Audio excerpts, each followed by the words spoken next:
الدخلة. الدخلة ممكن بعد اذنك ب3 جنيه كرياتيفيتي وتفكر ان انت تخرج بره جلباب الشباب كلهم بتوع ممكن نتعرف والدخلات اللي ما فيهاش اي نوع من انواع الكرياتيفيتي، وتصرف شويه كرياتيفيتي في الدخله. عك بعد كده براحتك، بس الدخله الصح. وخلي بالك ان هي في البدايه هتبقى نفسها تشوفك في روشنه هاني سلامه، طيبه وشهامه محمد فؤاد، جدعنه وبنت بلد كده زي معالي زايد، في تدين محمود الجندي. لازم تبقى عامل حسابك ان الايدنتيتي بتاعتك تشمل كل الجوانب المبهره دي، عشان بعد كده ان شاء الله لما تعك هتلاقي حاجات كتير في البدايه كانت بتشفع لك. بقول لك ايه يا انسه، معكيش ورقه بفره؟ يعني ايه ورقه بفره؟ اللي هي بتاعت السجاير دي؟ لا، بتاعت الحشيش.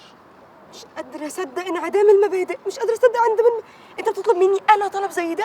أوحيت لك بإيه الطرحة البرتقاني دي عشان تطلب مني طلب حقير زي ده؟ مش قادرة أصدق، مش قادرة أصدق، مش قادرة أصدق، مش قادرة أصدق. لو سمحتي يا اختي، القبله منين عشان المغرب واجب؟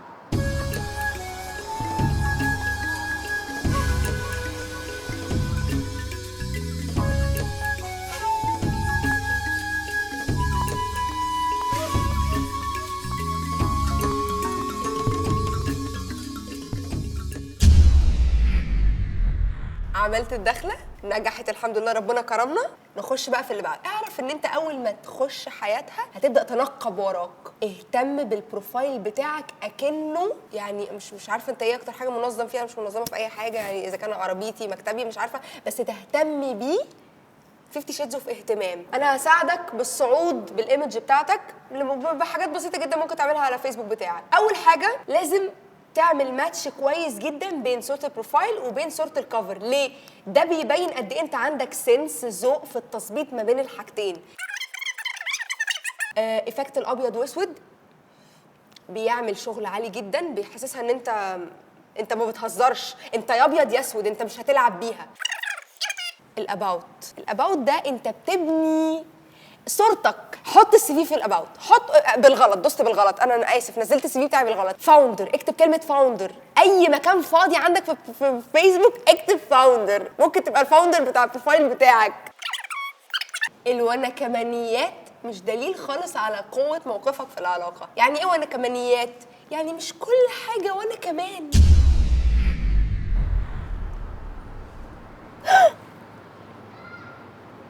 انت شلت الزبيب؟ عادي. انت ما بتحبش الزبيب؟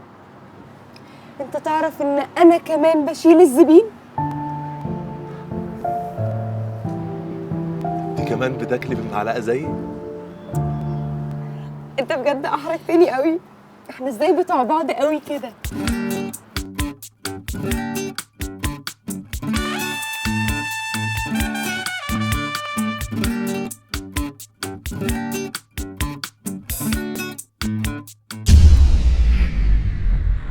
في النهاية انت لازم يبقى عندك الشجاعة انف ان انت تتقبل ان الموضوع ممكن يفشل. يعني بعد كل التظبيط ده ممكن ما تطلعوش مناسبين. يعني مش شرط ان انت عشان عملت شوية كرياتيفيتي في الاول وعشان كلفت نفسك وتعبت نفسك الموضوع يظبط، لا. وعايزاك تبقى فضفاض رحراح مع نفسك وتتقبل عادي انها ممكن بعد كل معاناتك وشقلباتك دي ما تتقبلش الاد اليتيم العويل الذليل اللي انت عامله لها. لو كنسلت الاد ارجوك ما ترجعش تعمل اد تاني.